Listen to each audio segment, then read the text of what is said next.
हम कितना बार बोले हैं, हमको एमपी लड़ना है ना, हम विधायक कहाँ लड़ रहे हैं, हम तो कह रहे हैं कि हम एमपी लड़ रहे हैं।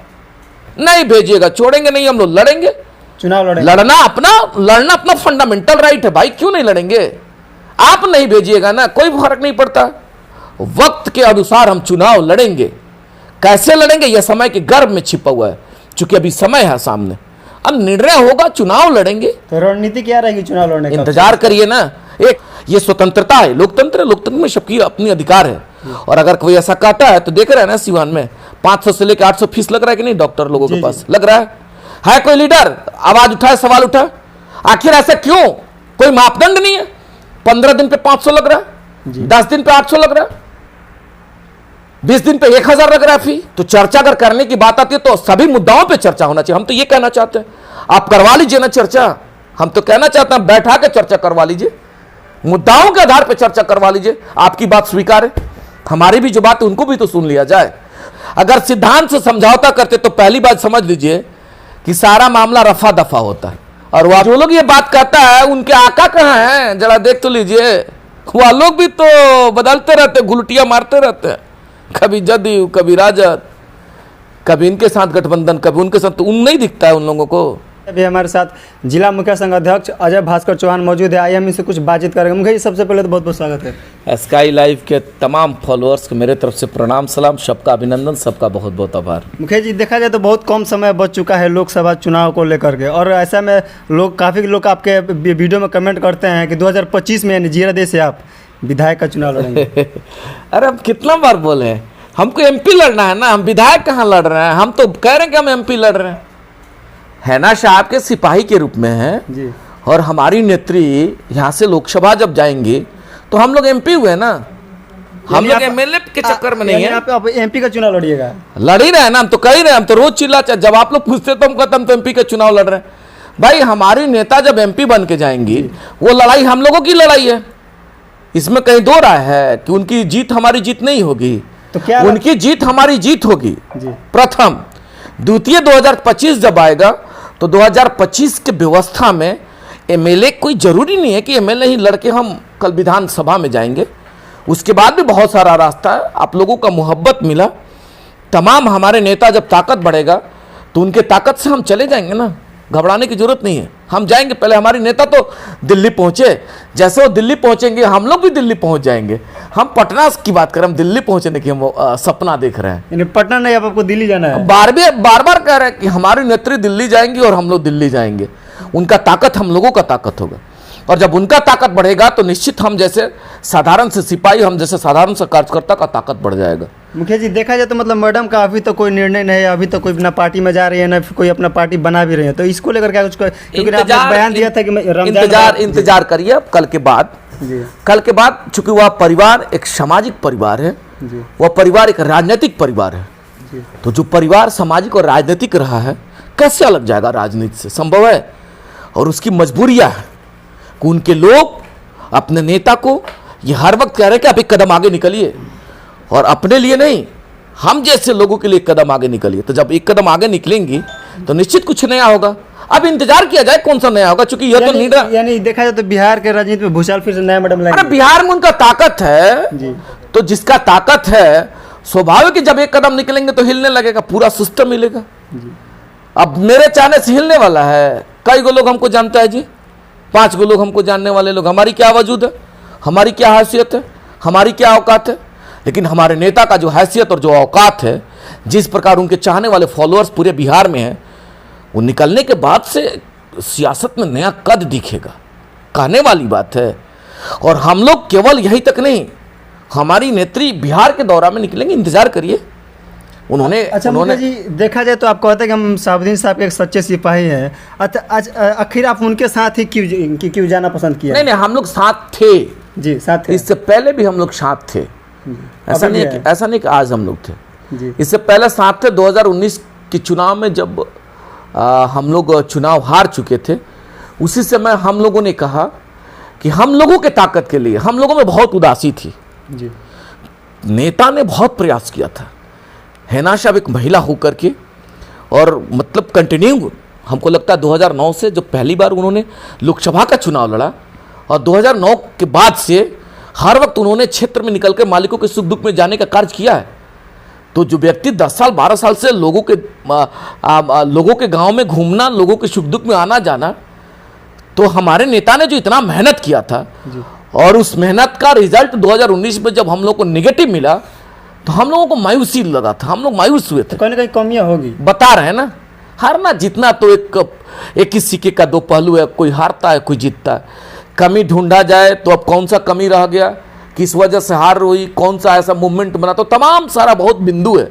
उस बिंदु पर चर्चा करेगा तो लंबा हो जाएगा, तो उस पर नहीं जाना अभी हमको कि कौन सा कमी रहा। वजह चाहे जो भी हो, हम इस बात को स्वीकार रहे हैं कि वजह चाहे जो भी हो, चुनाव जब हम लोग हारने के बाद से हम जैसे साधारण से तमाम उनके कार्यकर्ताओं में मायूसी हो गई। तो हम लोगों ने तेजस्वी यादव जी से, लालू यादव जी से और तमाम राष्ट्रीय जनता दल के लोगों से आग्रह किया। हम लोगों ने एक मांग किया कि हैना साहब के तमाम बिहार में चाहने वाले लोग हैं, इनको राज्यसभा भेजा जाए ताकि ताकत बढ़ेगा, हम लोगों का ताकत बढ़ेगा।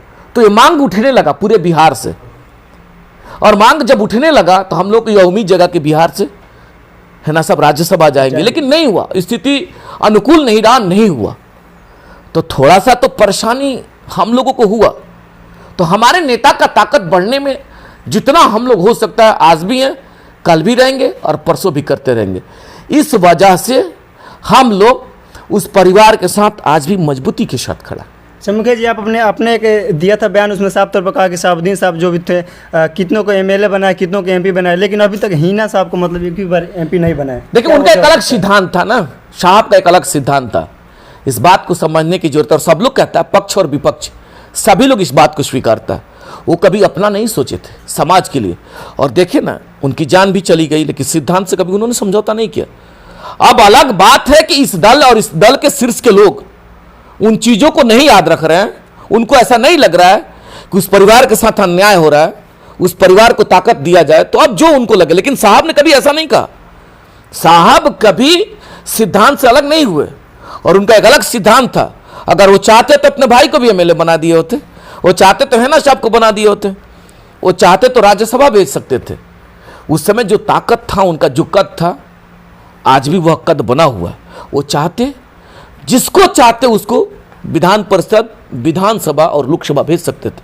नजीर के तौर पर बहुत लोग हैं, आप देखेंगे। बड़े आदर के साथ आदरणीय हरिशंकर यादव जी, एजाजुल हक साहब थे, अब तो नहीं रहे। परमात्मा राम जी, आप नजीर देख लीजिए। तो बहुत ऐसे लोग थे ना साहब के, एक जुबान पे लोग विधान परिषद, और पूरे बिहार में ऐसा रहा है, ऐसा नहीं कि सीवान में रहा, उनका प्रभाव पूरे बिहार में था। उनके 50 विधायक, उनके कहने से टिकट मिलता था और विधायक बन के असेंबली में जनता के कामों का निष्पादन करने का लोग प्रयास करते थे। तो उन्होंने तो कभी अपने परिवार के लिए नहीं कहा, कभी परिवार के लिए वो व्यक्ति नहीं गए थे। अगर परिवार के लिए गए होते, अगर सिद्धांत से समझौता करते, तो पहली बात समझ लीजिए कि सारा मामला रफा दफा होता, और वह भी किसी दल में दूसरे दल में जाकर के वह भी सीएम और डिप्टी सीएम और राज्यसभा और लोकसभा के अभिमाननीय सदस्य होते हैं। लेकिन उन्होंने कभी नहीं कहा, वो बोले कि जान चला जाएगा, लेकिन सिद्धांत से समझौता नहीं। और बाकी लोग को देख लीजिए ना, बहुत लोग हैं, कभी राजद, कभी जदयू, कभी भाजपा, कभी जैसो नीतीश जी के साथ, कभी भाजपा के साथ, कभी जदयू के साथ, कभी माले के, तमाम ऐसे लोग हैं। हमारे कुछ साथी लोग, हम बोलते हैं तो लोग कहता है, हम ही पे सवाल करता है कि आप भी उधर गए थे, आप भी इधर गए थे। अरे हम लोग तो साधारण कार्य करते हैं, हम लोग का क्या वजूद है, हम लोग आज इधर हैं, कल उधर हैं, कहीं जाएंगे। तो हम लोग सिपाही हैं। सुनिए सुनिए सुनिए सुनिए, हम लोग सिपाही हैं। लेकिन जो लोग ये बात कहता है, उनके आका कहाँ हैं, जरा देख तो लीजिए। वह लोग भी तो बदलते रहते, गुलटियां मारते रहते हैं, कभी जदयू, कभी राजद, कभी इनके साथ गठबंधन, कभी उनके साथ, तो उन नहीं दिखता है उन लोगों को। लेकिन वही एक परिवार है, साहब का एक परिवार है, जो जान देना कबूल किया, सिद्धांत से समझौता नहीं कबूल किया। वैसा कोई व्यक्ति होगा तो क्या कहेगा 24 का जो चुनाव आने वाला, लड़ेंगे मैडम, चुनाव लड़ेंगे। तो कोई पार्टी से आएंगे, फिर ये इंतजार किए ना, ये मैडम, ये शीर्ष नेता के हाथ का निर्णय है जी। हम लोग सिपाही के रूप में तैयार है, तमाम बिहार और सिवान के चाहने वाले लोग तैयार हैं। नेता लड़ेंगे और लड़ेंगे भिड़ेंगे। हम लोग अपने नेता के लिए वकालत करते रहते हैं, राज्यसभा भेजिए, नहीं भेजिएगा छोड़ेंगे नहीं, हम लोग लड़ेंगे, चुनाव लड़ेंगे। लड़ना अपना फंडामेंटल राइट है भाई, क्यों नहीं लड़ेंगे। आप नहीं भेजिएगा ना, कोई फर्क नहीं पड़ता, राज्यसभा नहीं भेजेगा, मत भेजिए, हम लड़ेंगे चुनाव, वक्त के अनुसार हम चुनाव लड़ेंगे।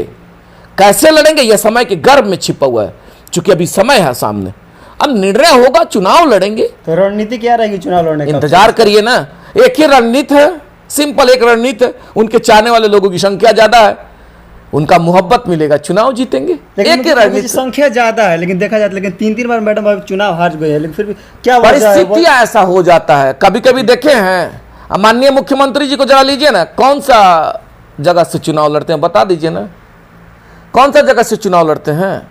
अभी माननीय मुख्यमंत्री के रूप में कहां चुनाव लड़ते हैं? है विधान परिषद, जरूरी नहीं है, हार गई, क्या फर्क पड़ता है? आज भी उनके चाहने वाले लोग हैं, और चाहने वाले लोग नहीं होते तो जो राजनीतिक परिवार 20 साल से पद से अलग रहा है, जो राजनीतिक परिवार 20 साल से पद से अलग रहा है, कोई पद नहीं रहा, और वो आज भी निकलती है तो बहुत बड़ा एक हुजूम उनके साथ निकलता है। यही तो ताकत है। अच्छा मुखिया जी, देखा जाए तो हाँ, ये रहा बात कि ये परिवर्तन नहीं हो पाया जी, इसलिए परिवर्तन नहीं हो पाया कि हो सकता है कि कहीं कुछ कमी रह गया। उसका रीजन था हिंदू मुसलमान का रंग रूप दे करके और चुनाव हरा देने का कार्य लोग करते हैं, तो कोई फर्क नहीं विरोधी पड़ता। नेता तो कहते हैं लोग, जो भी मतलब मैडम 3-3 बार अभी तक हारी है तो साहबुद्दीन साहब को वजह से हारी है, क्योंकि जो कारनामा साहबुद्दीन साहब ने किया वही कारण है हारने का इनका। बता दीजिए, कारनामा दिखाई नहीं देता है कि पूरे आप सिवान कहते हैं में कि साहबुद्दीन साहब विकास पुरुष है और वो लोग कहते हैं कि विनाश पुरुष है। अरे भाई, विपक्ष के लोग क्या कहेंगे बता दीजिए? अभी मोदी जी अच्छा काम कर रहे हैं ना, हम कहते हैं, लोग भी कह रहे हैं, हमको विपक्ष में बोलिएगा तो हम कहेंगे अच्छा काम करते हैं। हम तो यही बोलेंगे ना जी, कि अडानी को मिल करके देश को लूट लिया, हम तो यही बोलेंगे ना। नीतीश जी अच्छा काम कर रहे हैं, भारतीय जनता पार्टी के लोग बोलेंगे क्या नीतीश जी अच्छा करते हैं? नीतीश जी तो यही ना, भारतीय जनता पार्टी के लोग यही ना कहेंगे विपक्ष होने के नाते कि अब जाकर के राष्ट्रीय जनता दल के साथ मिलकर के मलाई छिल रही है, यही ना है कि सत्ता के लिए आप हर कुर्बानी देने के लिए तैयार है। तो भाई पक्ष और विपक्ष में तो लगा रहता है, कहने के लिए कहेंगे लोग, ये स्वतंत्रता है, लोकतंत्र है, लोकतंत्र में सबकी अपनी अधिकार है। और अगर कोई ऐसा कहता है तो देख रहे हैं ना, सिवान में 500 से लेकर 800 फीस लग रहा है कि नहीं डॉक्टर लोगों के पास? लग रहा है कोई लीडर आवाज उठाए, सवाल उठा, आखिर ऐसा क्यों? कोई मापदंड नहीं है? 15 दिन पे 500 लग रहा है, 10 दिन पे 800 लग रहा है, 20 दिन पे 1000 लग रहा है फी, ऐसा तो नहीं था उस समय। ऐसा क्यों नहीं कोई प्रतिनिधि? अभी भी लोग हैं, बहुत लोग प्रतिनिधि हैं, इस पर सवाल क्यों नहीं करते हैं लोग? ऐसा व्यवस्था क्यों नहीं बना रहे कि आवाम को फायदा मिले? और जब लोग डॉक्टर के पास जाते हैं, जरूरी नहीं है कि उसमें हिंदू को लोग जाए, उसमें हिंदू मुसलमान सभी जाते थे। तो साहब ने अगर व्यवस्था कायम किया था तो केवल मुसलमान के लिए तो किया नहीं था, केवल नूनिया के लिए तो उन्होंने किया नहीं था, तमाम सिवान के सभी लोगों के लिए ऐसा व्यवस्था उन्होंने दिया था। सिवान में जो अभी भी साहब के नाम पे बहुत सारा जगह है जो उन्होंने किया, टाउन हॉल देख लीजिए, विद्या भवन का जैसा भवन देख लीजिए, आप डीएवी का भवन देख लीजिए, राजेंद्र स्टेडियम देख लीजिए, इंडोर स्टेडियम तमाम ऐसा बहुत सा नजीर है जो हम लोग हर वक्त चिल्ला के देते हैं। आप भी तो नजीर दे दीजिए ना, उसके बाद का नजीर तो दीजिए कि हमने क्या किया है। हम किसी को बोलना चाहते हैं, चाहे जितने बड़े लोग हैं, आप भी तो नजीर दीजिए, नहीं दीजिएगा। वह एक ऐसा व्यक्ति थे, विपक्ष में रहने के बाद भी अटल जी की सरकार में लोगों ने स्वीकारा कि प्रथम वो सांसद है जो अपने निधि का प्रयोग ससमय करने का किया था कार्य। ये भी तो ताकत है, आप उसको क्यों नहीं कहते हैं? आप इसको नहीं कहिएगा, इसको भी तो बोल लीजिए। आप जो कह रहे हैं हम स्वीकार रहे हैं, इसको भी तो बोलिए ना। दोनों चीजों पे चर्चा होना चाहिए जी। केवल आप एक पहलू को चर्चा में लेके जाइएगा, शरीर का एक अंग बढ़ने लगे, कैसा लगेगा बता दीजिए जरा? मेरा नाक ही बढ़ के इतना बड़ा हो जाए। शरीर की खूबसूरती तब है कि जितना जोड़ते उतना नाक बढ़े, जितना जोड़ते उतना हाथ बढ़े। जी। तो चर्चा अगर करने की बात आती है तो सभी मुद्दाओं पे चर्चा होना चाहिए। हम तो ये कहना चाहते हैं, आप करवा लीजिए ना चर्चा। हम तो कहना चाहते हैं बैठा के चर्चा करवा लीजिए, मुद्दाओं के आधार पर चर्चा करवा लीजिए। आपकी बात स्वीकार है, हमारी भी जो बात है उनको भी तो सुन लिया जाए।